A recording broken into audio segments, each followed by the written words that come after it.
तो hello friends, आप सभी का स्वागत है फिर से एक नए वीडियो के साथ। आज के इस वीडियो में कौन कौन से सब्जियां आप इन बारिश के सीज़न में ग्रो कर सकते हैं। अगर इन सब्जियों को इन अभी लगा लेते हैं, चाहे सीड के माध्यम से, चाहे इसके पौध आप नर्सरी से ख़रीद लेते हैं, तो आपको आने वाले सीज़न में अच्छी हार्वेस्टिंग इससे आप ले सकते हैं। तो चलिए एक एक करके सभी का नाम बताती हूँ कि कौन कौन से वेजिटेबल सीड इस समय आप ग्रो कर सकते हैं। सबसे पहला आप कुछ लीफी वेजिटेबल साग इस बारिश के सीज़न में ग्रो कर सकते हैं। और ये साग बारिश के सीज़न में यानी कि ह्यूमिडिटी में ही अच्छी ग्रोथ पकड़ती है। इनमें से एक है गंगूरा के साग, जिसे आप चाहें तो सीड के माध्यम से ग्रो कर सकते हैं। इसके पत्ते का यूज चटनी बनाने में और साग बनाने में किए जाते हैं। इसके अलावा आप चाहें तो इस समय कलमी के साग भी ग्रो कर सकते हैं सीड के माध्यम से। अक्सर आप खेतों में जाएंगे तो कलमी के साग अपने आप ही ग्रो हुआ करते हैं। आप उन कलमी के साग को भी कबाड़ कर खेतों से ले आइए और अपने गार्डन में लगा लें, तो उन कलमी के साग को भी आप इस समय सीड के माध्यम से ग्रो कर सकते हैं। आप इन सागों का बीज ऑनलाइन आप चाहें तो ले सकते हैं और इनके बीजों को आप बिल्कुल किसी भी सॉइल में आप लगाते तो इनके बीज जर्मिनेट हो जाते हैं और 1 से 1.5 मंथ में आप इससे हार्वेस्टिंग ले सकते हैं।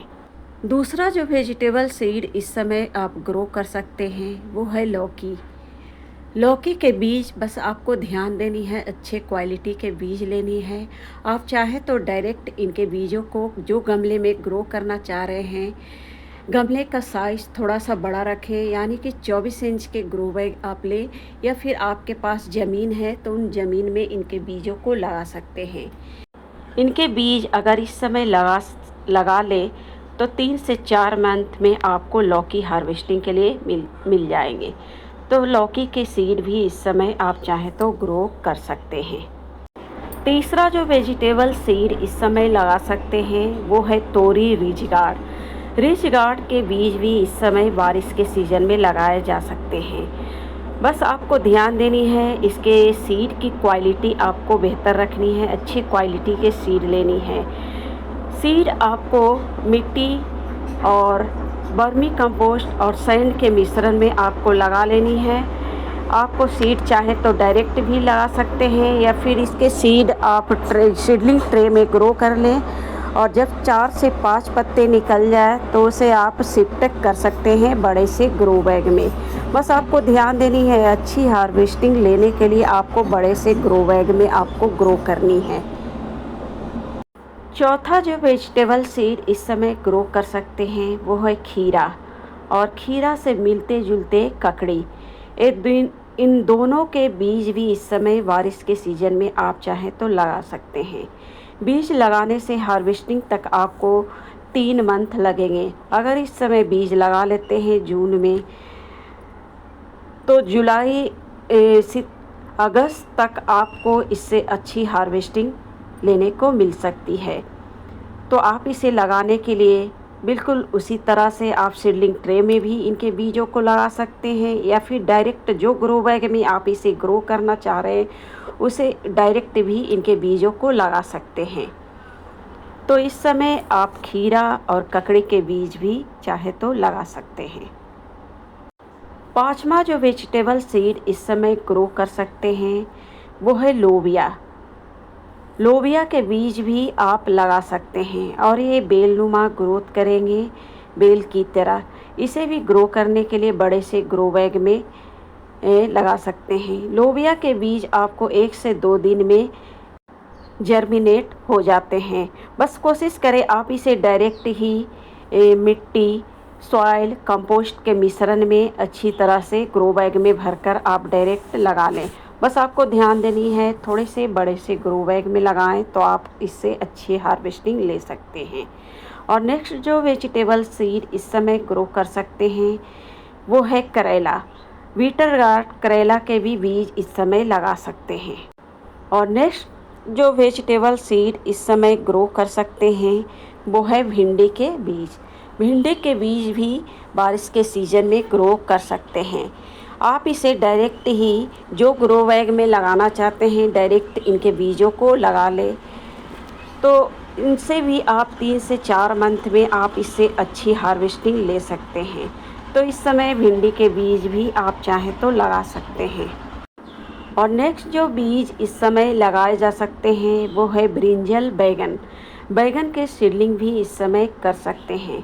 आप चाहें तो इसके सीडलिंग ट्रे में ग्रो कर लें, और जब इसमें थोड़े से पौध थोड़े से बड़े हो जाएं तो आप इसे अलग अलग पॉट में शिफ्ट कर सकते हैं। ये तरीका सही है। पहले आप बैगन को, इसके बीज छोटे छोटे होते हैं तो आप सीडलिंग ट्रे में ही ग्रो कर लें, और उसके बाद इन पौधों को आप बड़े बड़े ग्रो बैग में शिफ्ट करें जब आपके पौधे थोड़े से बड़े हो जाए।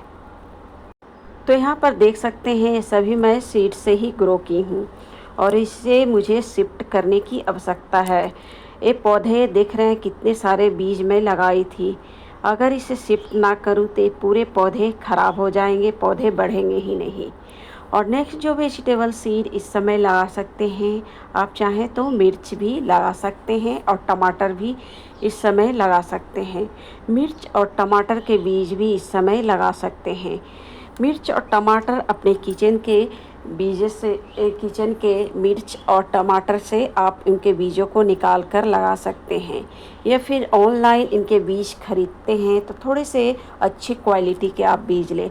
हाइब्रिड वैरायटी के बीज लेते हैं तो आप अच्छी इसमें हार्वेस्टिंग ले सकते हैं। तो इस समय बीज आप अच्छे क्वालिटी के लिए इस समय टमाटर और मिर्च के बीज भी लगाए जा सकते हैं। उसके अलावा आप चाहें तो लाल साग के बीज भी गमले में ग्रो कर सकते हैं, क्योंकि खेतों में अक्सर ये लाल साग सड़ जाते हैं। तो आप इस समय चाहें तो बारिश के सीज़न में लाल साग ग्रो कर सकते हैं, और जब बारिश रुके तो आप इसे अंदर रख लें, यानी कि पॉट में ग्रो किए जा सकते हैं। बस आपको ध्यान देनी है, ज़्यादा बारिश में अगर इन लाल साग को रखेंगे तो इसके पौध गल सकते हैं। बस आपको जब बारिश हो तो इसे आप बारिश से आपको बचानी है। इसके अलावा आप चाहे तो पालक के बीज भी इस समय ग्रो कर सकते हैं। और लास्ट में जो बीज आपको बता रही हूँ वो है क्लस्टर बीन्स, यानी कि ग्वारफली। क्लस्टर बीन्स के बीज भी इस समय चाहे तो ग्रो कर सकते हैं, और 2.5 से 3 मंथ में आप इससे अच्छी हार्वेस्टिंग ले सकते हैं। तो आप इस समय क्लस्टर बीन्स के बीजों को भी लगा सकते हैं। तो मित्रों, फटाफट से इन सभी बीजों को आप लगा लें, और इन बीजों में कौन कौन से वीडियो आप देखना चाहते हैं कि किस प्रकार से बीज लगाएं तो कमेंट में ज़रूर बताएं। ऐसे जो पहले मैं डाली थी एक भिंडी के बीज किस प्रकार से लगाए जाते हैं, उसी तरह से आप भिंडी सभी बीजों को जर्मिनेट कर सकते हैं। वो वीडियो आप देख लें, आप लोगों को हेल्प मिलेगी भिंडी बीजों को ग्रो करने में। उसी तरह से सभी बीजों को आप जर्मिनेट कर लें, और सभी जर्मिनेट बीजों को आप ग्रो बैग में लगा सकते हैं। तो मिलते हैं फिर नेक्स्ट वीडियो पर, तब तक के लिए धन्यवाद। और उस भिंडी के बीज किस प्रकार से लगाए जाते हैं इसी तरह से आप सभी बीजों को लगा लें, उसका लिंक मैं डिस्क्रिप्शन में डाल दूँगी।